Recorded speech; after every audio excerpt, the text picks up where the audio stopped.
आप सभी का स्वागत है एक बार और आज की इस वीडियो में हम देखने वाले हैं समास को। जी हाँ, आज की इस वीडियो में हम समास पढ़ेंगे जिसमें कि बहुत सारे लोगों को दिक्कत होता है। समास, संधि और भी बहुत सारी चीज़ें हैं जिसमें कि आप लोगों को बहुत ज़्यादा दिक्कत होता है। तो आज हम इसी चीज़ को पढ़ने वाले हैं। देखिए, समास के जो है कि 4 भेद होते हैं, है ना।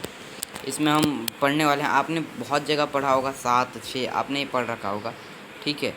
बट अगर हम देखें एग्जैक्टली इन हिंदी में, अगर हिंदी में देखें तो समास के सिर्फ 4 ही भेद होते हैं। 4 ही भेद होते हैं हिंदी में समास के, है ना। आप इस चीज़ को लर्न करें। पहला है अव्ययी भाव, दूसरा है तत्पुरुष समास, तीसरा है द्वंद्व समास और चौथा है बहुव्रीहि समास। ये मेरा जो है कि one of the favourite topic है, क्योंकि इस पर ये मुझे पढ़ाने में काफ़ी ज़्यादा मज़ा आता है और बहुत ही अच्छा ये।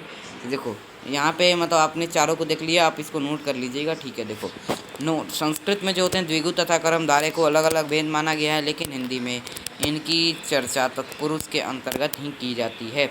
अव्ययी भाव समास क्या है यहाँ पे हम देखते हैं, ठीक है। चलो, इसमें पहला शब्द अव्यय एवं प्रधान तथा दूसरा सब गौड़ होता है और समास से जो शब्द बनता है वह भी अव्यय होता है। समस्त शब्द के अव्यय में उपस्थिति होने के कारण इस समास का नाम अव्ययी भाव। देखिए, मैं आपको एक यहाँ पे चीज़ बताता हूँ। देखो, यहाँ पे जो आपके एग्ज़ाम में पूछा जाता है वो पूछा जाता है यथा से, है ना, यथाशक्ति, तदा भक्ति, तो इस टाइप के आपसे पूछे जाते हैं, ठीक है। और देखिए यहाँ पे एक चीज़ बहुत ही क्लियर है कि जो शब्द यहाँ पे होते हैं, मैं आपको बता दूँ, यथा जहाँ पे भी पहले आ जाए और उसके बाद कोई जुड़ा हो प्रत्यय, तो वहाँ पे जो है कि आपका हमेशा अव्ययी भाव समास होगा, ठीक है। मैं आपको यहाँ पे बता देता हूँ कैसे क्या है। देखिए यहाँ पे एक और आप इसमें ट्रिक कर सकते हैं कि जो इसमें अगर मान लो अनुरूप लिखा है, ठीक है, ये अनुरूप लिखा है, आप यहाँ से देखो ये लिखा हुआ है अनुरूप लिखा हुआ है जी, बिल्कुल, है ना, कोई दिक्कत नहीं है। इसमें हम एक को तोड़ेंगे तो बन जाएगा अनु और दूसरा बन जाएगा रूप। क्या? रूप। अनु प्लस रूप, ठीक है।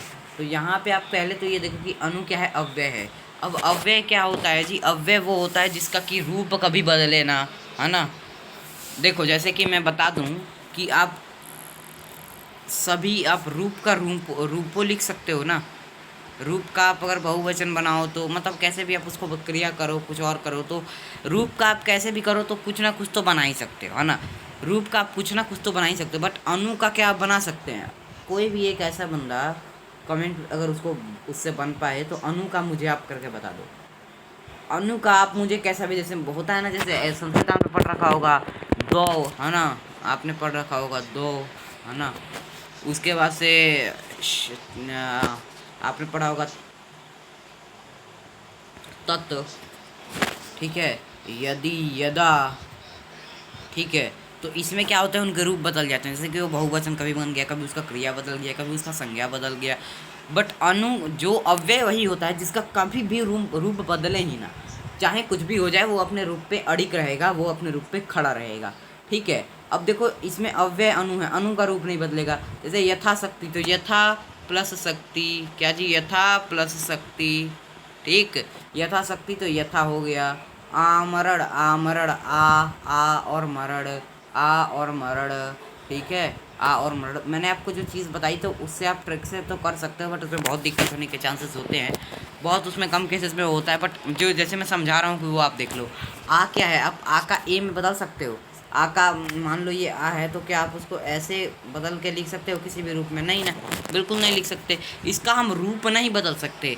अव्यय का मतलब ही होता है कि जिसका हम रूप नहीं बदल सकते। तो देखो, आमरण, यथा का यथे आप लिख सकते हो क्या? यथा का रूप आप बदल के कुछ भी, ये यथे में यथा को ही नहीं लिखने की बात कर रहा हूँ, इसका क्या आप रूप बदल सकते हो यथे में? नहीं। देखो, यथा का रूप ही नहीं बदला जा सकता। मैं आपको बता दूं, शक्ति का रूप बदला जा सकता है, ठीक है। अगर स्त्रीलिंग के लिए होगा दूसरा, पुल्लिंग के लिए होगा दूसरा, बदला जा सकता है। बट इसका जो है कि नहीं बदला जा सकता। और शक्ति क्रिया है, तो क्रिया कभी भी अव्यय नहीं होता है, कोई भी अव्यय नहीं होता है। अव्यय एक, जैसे कोई संज्ञा का कभी क्रिया हो सकता है, वैसे ही कभी अव्यय, कभी आपका क्रिया अव्यय। कभी मान लो मैंने आपसे क्या बोला, आप इस चीज़ को समझिए, क्योंकि इतना आप समझ गए तो आगे आपके एग्जाम में कभी गलती होगी नहीं, है ना। क्या कभी कोई भी कोई संज्ञा क्या कभी कोई संज्ञा क्रिया हो सकता है? ठीक है, क्या कभी कोई संज्ञा क्रिया हो सकता है? नहीं हो सकता है। राम क्या कभी क्रिया हो सकता है? नहीं। बट यहाँ पे कुछ केसेस हैं, जैसे कि वाटर वाटर, तो वाटर दी प्लांट्स और यू गिव मी वाटर, तो यहाँ पे एक वाटर संज्ञा है और एक वाटर में क्रिया है, वो वो बात अलग है। कुछ एक्सेप्शनल केसेस सब में होती हैं। बट क्या आप राम को कभी क्रिया बोलोगे, या फिर क्या राम को आप कभी सर्वनाम बोलोगे? राम को क्या कभी आप सर्वनाम बोलोगे? नहीं बोलोगे ना, क्योंकि ये आपको पता है वो चीज़ है कि ऐसा नहीं हो सकता। ठीक है, तो आप इस चीज़ को लर्न कर लीजिएगा। देखो आगे बढ़ते हैं।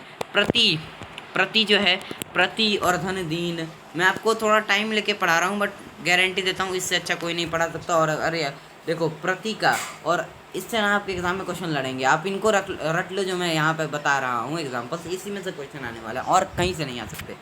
जैसे प्रति है, तो क्या मैं प्रति का कभी रूप बदल के प्रत्यय लिख सकता हूँ? नहीं। तो इसलिए क्या हुआ? अव्यय। और अगर अव्यय हुआ पहला पद तो अव्ययी भाव, अव्ययी भाव। ठीक है, तो मुझे लगता है कि आप इतना समझ गए होंगे। चलिए आगे बढ़ते हैं। यथा कर्म, तो यथा क्रम, तो क्रम के अनुसार। यथा भी आ गया, यथा भी अव्यय होते हैं, कुछ कुछ अव्यय होते हैं जिनको आप लर्न कर लीजिए, क्योंकि फिर आप एग्जाम में आप उसका रूप बदल के ना चेक करें। तो अव्यय कहीं आप लिस्ट निकालिए और कुछ कुछ लर्न। यथा समय, तो मैंने बोला यथा जहाँ आ जाए, प्रति जहाँ पे आ जाए, आ जहाँ पे आ जाए, मतलब तोड़ने पे, ऐसा नहीं कि दोनों जो है कि अलग अलग मतलब का होना चाहिए। ठीक है, अनु जहाँ पे आ जाए, इस टाइप के जहाँ पे आ जाए। देखो एक का एक देख लो, भर पेट, भर पेट, तो भर पेट।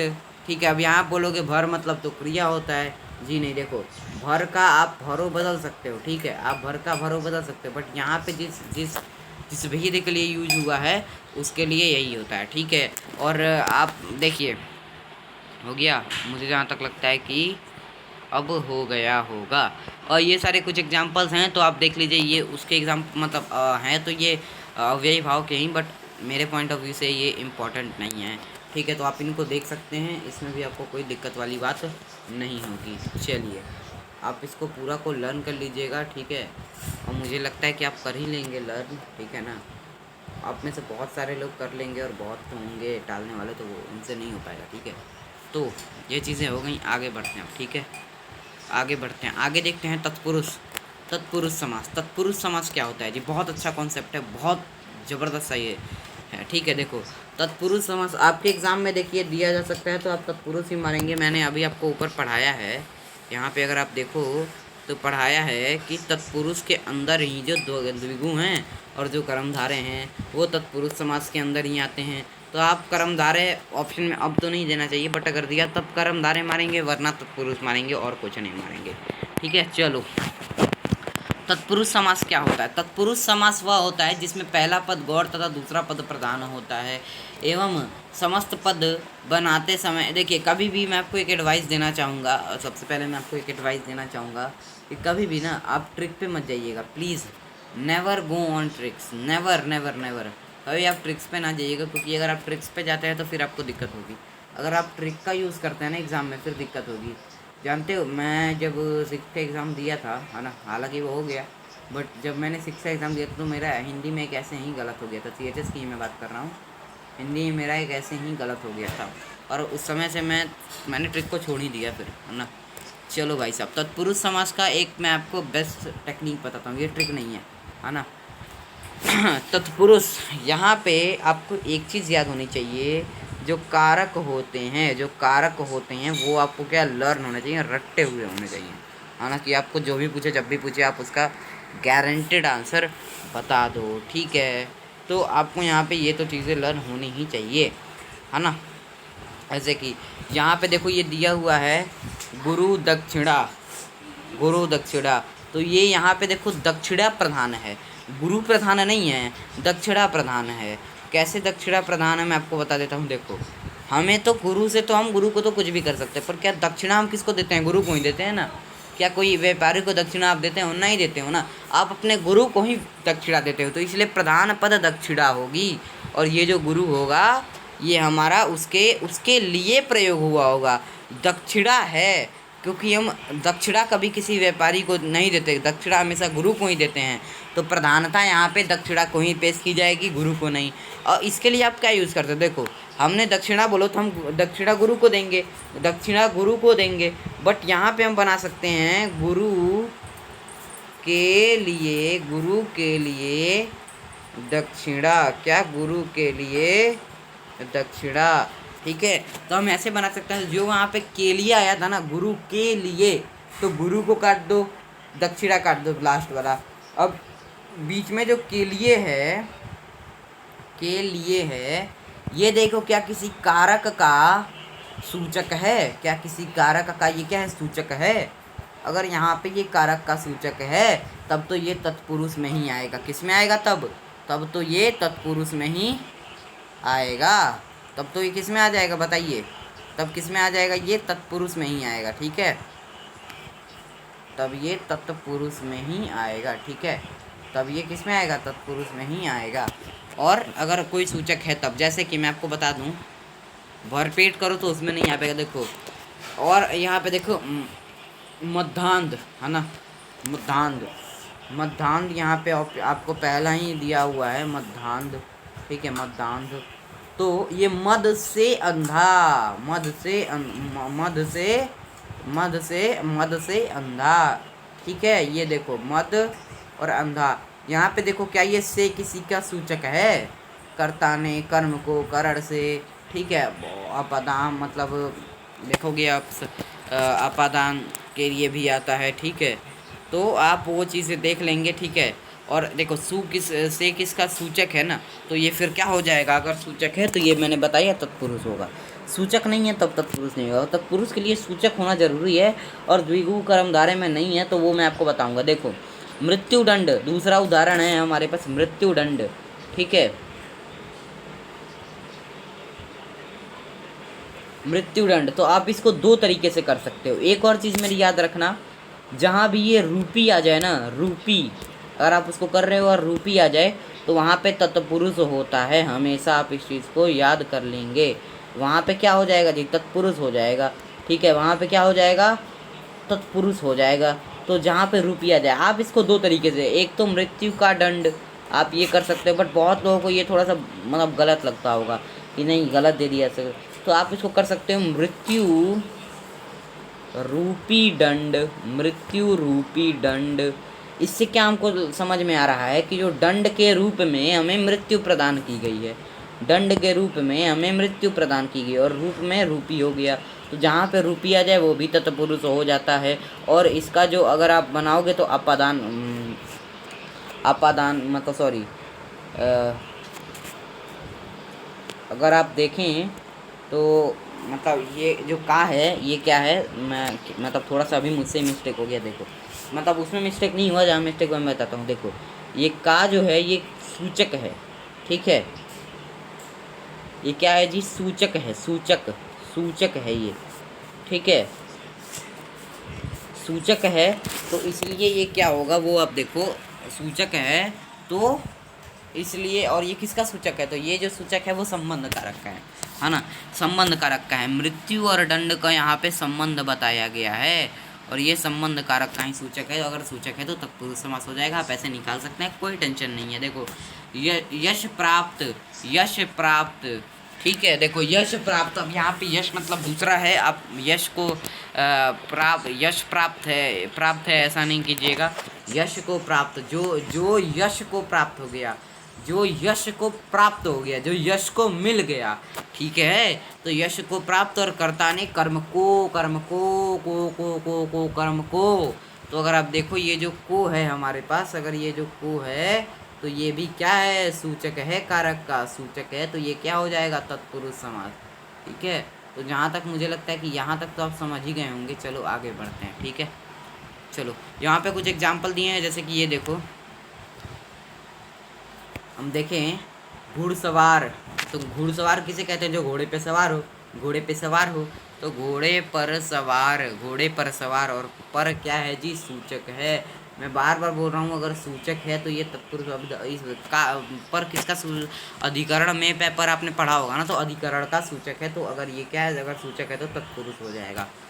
ठीक है, चलो हवन सामग्री, हवन की सामग्री, हवन के लिए सामग्री संबंध से भी हो जाता है ये, हवन की सामग्री मुझे जहाँ तक सही लग रहा है। ठीक है, अब देखो तत्पुरुष के उपभेद, उपभेद देखो यहाँ पे कर्म तत्पुरुष, ये देख रहे हो ना ये सारे, है ना, तो यही सारे हैं यहाँ पे, आप देख लो, ठीक है। और ये सभी देखो इसमें बताया क्या गया है, बहुत ही आपको बेसिक सा मैं बात बताता हूँ। देखो ये कर्म है तो कर्ता ने कर्म को अब किसका हम लोप करे, किसका हम विग्रह करे, सुख प्राप्त, तो सुख को प्राप्त, जिसको क्या हो सुख प्राप्त हो, ठीक है, तो सुख को प्राप्त, जिसको क्या हो सुख प्राप्त हो, जिसको सुख प्राप्त हो, जैसे यश प्राप्त था तो जिसको यश प्राप्त हो, ठीक है, यश जिसको प्राप्त हो या फिर यश को जो प्राप्त हो, क्योंकि अगर वो यश के पास आएगा तो इसके पास भी यश जाएगा, ठीक है। अगर मान लो ए और बी है ना, मैथमेटिक्स में आ रहा हूँ, अगर ए जा रहा है बी के पास या फिर बी के पास ए आ रहा है, तो दोनों का क्या हो रहा है, मिलन ही तो हो रहा है ना, जुदाई थोड़ी हो रही है, मिलन ही हो रही है ना यहाँ पे, ठीक है। तो मिलन जब हो रही है तो वही चीज़ जो मैंने आपको बताई, ठीक है। तो इसमें यही दी गई है, देखो यहाँ पे से, तो से का देखो तुलसीदास, तो तुलसी से कृत, तुलसी से कृत, तो सॉरी तुलसी कृत, तो तुलसी से कृत, तुलसी द्वारा कृत, आप ये बोल सकते हो। देखो द्वारा का जो अर्थ होता है वही होता है से का, यहाँ पे देख रहे हो जो ये यहाँ पे द्वारा है, इसके जगह पे आप से भी यूज़ करो तो कोई बात नहीं है, आप करके देख सकते हैं। देखो अब ये यही सारे एग्जांपल्स है, आप चाहो तो मैं उसको धीरे धीरे प्ले कर देता हूँ, आप यहाँ पे देख रहे हो, स्क्रीनशॉट ले लो इन चीज़ों का।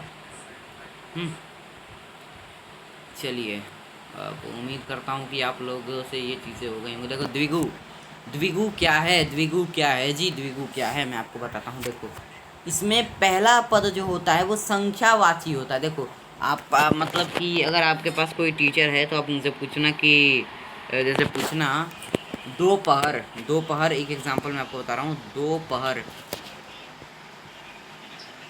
दोपहर, तो ये क्या है, तो आप वो ऐसे बोलेंगे संख्या रूप, संख्यावाची द्विगु, है ना, संख्यावाची द्विगु, तो वो संस्कृत के होते हैं। मैं आपको बता दूं, देखो जहाँ पे भी आपको कोई संख्या का बोध मिल जाए, किसका मिल जाए, संख्या का बोध मिल जाए, तो वहाँ पे आप बिना देखे ना, बिना देखे मत मारना। वो कभी कई का त्रिनेत्र, है ना, तो तीन आ रहा है तो ये द्विगु भी होगा, और फिर अगर त्रिनेत्र तत्पुरुष बोलते हैं, तत्पुरुष के रूप में भी ये ज़्यादा बेटर रहेगा, तो द्विगु उस रूप में भी हो सकता है, ठीक है। आप बस थोड़ा सा कॉन्सेप्ट अपना लगाइएगा, बस आपको हो जाएगा, कोई टेंशन नहीं होगा। देखो नवरत्न, तो नौ राजाओं का समाहार, तिरंगा, तो तीन रंगों का समाहार, नौ ग्रह, नौ ग्रहों का। आप यहाँ पे देखो दोपहर, दोपहरों का समाहार, पंचतंत्र, पांच तंत्रों का समाहार, पंजाब, देखो पंजाब में बहुत लोगों को दिक्कत हो जाएगा, देखो ये क्यों है, तो पांच आबों का समाहार, ठीक है, और इसलिए पंजाब पूछा भी है और पूछ भी सकते। देखो आपके थीसिस में नहीं पूछा, बट जो भी पैरेलल एग्जाम्स हैं उसके उसमें पूछा हुआ है। दुराहा, दुराहा तो दो राहों का समाहार, ठीक है, दोराहा भी, बहुत लोग गांव में रहते हैं तो वो दोराहा भी कहते हैं, और गांव वाले तो बच्चे इसमें उठ चढ़ बढ़ के भाग लेते हैं यहाँ पे, ठीक है। जो यूपी बिहार वाले होते हैं तो ये चढ़ बढ़ के इसमें इस पेपर में भाग लेते हैं, तो दोराहा या फिर बहुत लोग दुमुहारा बोलते हैं, तो ऐसा भी जो भी चीज़ें हैं वो होती। देखो पसेरी, पसेरी तो पांच शेरों का समाहार, ठीक है, सतसई 700 का समाहार। आप यहाँ पे देखो त्रिभुवन, तीन भवनों का, भुवनों का समूह, ठीक है, तो आप त्रिफला, तीन फलों का समाहार, त्रिकाल, तीन कालों का समाहार, त्रिवेणी तो तीन वेड़ियों का समाहार, ठीक है। तो आप उम्मीद करता हूँ यहाँ तक तो कर्मधारय, कर्मधारय पे पहचान, कर्मधारय की अब हम कैसे पहचान करेंगे भाई साहब, ठीक है। तो आप यहाँ पे देखेंगे जिसका पहला पद क्या होना चाहिए, पहला पद जो होना चाहिए वो हमारा विशेषण होना चाहिए, और दूसरा जो पद होना चाहिए वो हमारा विशेष्य होना चाहिए, ठीक है। तो दूसरा पद हमारा क्या होना चाहिए, विशेष्य होना चाहिए, ठीक है। अब ये विशेषण और विशेष्य क्या है मैं आपको बता देता हूँ। जैसे कि देखो मैंने बोला घना वृक्ष, घना वृक्ष मैंने आपसे बोला, तो ये जो वृक्ष है जिसकी विशेषता हम बता रहे हैं उसे कहते हैं हम विशेष्य। बहुत लोग अब संज्ञा बोलेंगे तो वो बात अलग है, इस केस में इसको विशेष्य कहते हैं, और जो घना है उसको हम लोग क्या कहते हैं, विशेषण कहते हैं, ठीक है। क्या कहते हैं जी, विशेषण कहते हैं। देखो हो गया, यहाँ तक आपको समझ में आई, चीज़ें समझ में आई, ओके। चलो आगे बढ़ते हैं। विशेष्य अथवा एक पद उपमान तथा दूसरा पद उपमेय। तो उपमान उपमेय का तो कॉन्सेप्ट आपको पता ही है जी, जिसकी तुलना जिससे की जाए और जिसकी तुलना की जाए और जिससे तुलना की जाए, जिसकी तुलना की जाए और जिससे तुलना की जाए। तो ये तो उपमान उपमेय क्या है, तो जिन्होंने भी ये पढ़ रखा होगा ना उनको ये चीज़ें समझ में आ ही जाएंगी। ठीक है, ये समास में सॉरी ये आपको अलंकार में पढ़ने को मिलेगा। ठीक है, तो वहाँ पे अभी हम नहीं जाएंगे, बस विशेषण और विशेष्य पे समझते हैं क्योंकि ये अभी इजी है। देखो नीलकंठ मैं आपको एक एक चीज़ यहाँ पे है ना आपको पूरा दिखाऊंगा। ठीक है, आपको कोई भी टेंशन वाली बात नहीं है। देखो क्या है जी, नीलकंठ, क्या नीलकंठ। तो देखो अगर हम दोनों को तोड़ दे तो ये नील क्या है, नील मतलब नीला है ना, नीला। अब नीला है कंठ जिसका, तो वो कॉन्सेप्ट हमें नहीं जाना है, बस हमें नील पे, नीलकंठ। ठीक है, आप ऐसे देखो अगर वहाँ पे तत्पुरुष दिया हो तो आप करोगे, स्पेशली किसी का नाम हो तब करोगे, ऐसे मत कर देना। ठीक है तो ये नीला है और नीला क्या है जी, हमारा विशेषण है। और नीला जिसके लिए प्रयोग हुआ वो किसके लिए, कंठ के लिए हुआ। तो किसकी विशेषता बताई गई, कंठ की विशेषता बताई गई, तो इसलिए क्या हो जाएगा, विशेष्य हो जाएगा। ठीक है, तो उम्मीद करता हूँ आपको ये चीज़ें समझ में आ गई। आगे बढ़ते हैं। यहाँ पे आप ऐसे ही सारे एग्जाम्पल्स हैं। अंबर मतलब पीला वस्त्र, देव मतलब महान देवता। ठीक है, तो आप इनको लर्न कर लेंगे, बहुत अच्छे हैं। उपमान उपमेय पे आप यहाँ पे देख सकते हो, बट अभी ये इसको ना देखो, बस एग्जाम्पल्स देख लो। ठीक है, द्वंद्व समास है, उसके बाद बहुव्रीहि है, बस इसके बाद हमारा जो है कि ख़त्म हो गया। ठीक है, अब देखो हम यहाँ पे द्वंद्व पे पहले बढ़ते हैं। ठीक है, द्वंद्व पे, क्योंकि इसमें बहुत लोगों को दिक्कत होता है। देखो द्वंद्व मतलब आप दो चीज़ों को यहाँ पे बस चेक करना, या तो जिन चीज़ों की बात की जाएगी वो एक समान होंगे, यानी कि उनमें वो दोनों बराबर होंगे, एक समान। जैसे माता पिता, तो जो काम मतलब देखो जितना फ़र्ज बच्चे को पालने में माता निभाते हैं, क्योंकि ये बच्चे के ही रिस्पेक्ट में उनको माता कहेंगे, वरना मान लो अगर पति की रिस्पेक्ट में बात करें तो पत्नी कहेंगे। ठीक है, तो बच्चे के रिस्पेक्ट में उसको माता कहेंगे या फिर किसी को पिता कहेंगे। ठीक है ना, पति पत्नी भी जो है कि द्वंद्व हो गया हमारा। माता और पिता बच्चे के रिस्पेक्ट में कहेंगे, तो माता जितना फर्ज निभाती है बेटे के लिए उतना ही पिता भी निभाता है। तो ये दोनों में क्या योजक चिन्ह होंगे, और जहाँ योजक चिन्ह होता है वहाँ पे भी आप द्वंद्व ही लगाओगे, और बहुत सारे केसेस में ये नहीं भी देता है। ठीक है, तो दोनों एक ही जैसा फ़र्ज निभा रहे हैं, तो वो क्या हो जाएंगे, हमारे द्वंद्व समास हो जाएंगे। अब दूसरी चीज़ क्या होगी, या तो वो अपोजिट होंगे, क्या होंगे, अपोजिट होंगे। ठीक है, किसी भी रिस्पेक्ट में वो अपोजिट हो सकता है। जैसे माता पिता पे ही अगर हम देखें, माता और पिता पे ही अगर हम देखें यहाँ पे, तो आप यहाँ पे ये पाओगे कि माता जो है ये फीमेल है और पिता जो है ये मेल है। तो ये क्या अपोजिट हुए या नहीं, अगर अपोजिट हुए या फिर तुलना की गई तो ये जो है द्वंद्व हो जाता है हमारा, क्या द्वंद्व हो जाता है। ठीक है, द्वंद्व हो जाता है। ठीक है, आप यहाँ तक समझ गए होंगे। देखो धनी मनी, धनी मानी, तो देखो धनी और मनी, तो यहाँ पे क्या है, एक चीज़ यहाँ पे आप चेक करो, थोड़ा सा प्लीज़ मैं थोड़ा सा इधर करूँ, चलो ठीक है। यहाँ पे देखिए योजक चिन्ह, और योजक चिन्ह है तो आप बिना सोचे समझे द्वंद्व मार के आइए, बिल्कुल गलत करके आइएगा। ठीक है, यहाँ पे आपको अपना भी थोड़ा सा दिमाग लगाना पड़ेगा कि योजक चिन्ह है तो क्या ये ऐसी चीज़ें हैं, बिल्कुल हैं, धनी मनी। ठीक है, और एक चीज़ होता है ना, जैसे मैं बोलूँ चाय वाय लाइए, चाय वाय, तो चाय वाय जो हैं ये आप पढ़ोगे तो शब्द युगों में। ठीक है, और अभी आप पढ़ोगे अनेकार्थी, बहुत सारे शब्द होते हैं, तो उसमें से भी एक का भेद होता है, वो आप मुझे बताइएगा।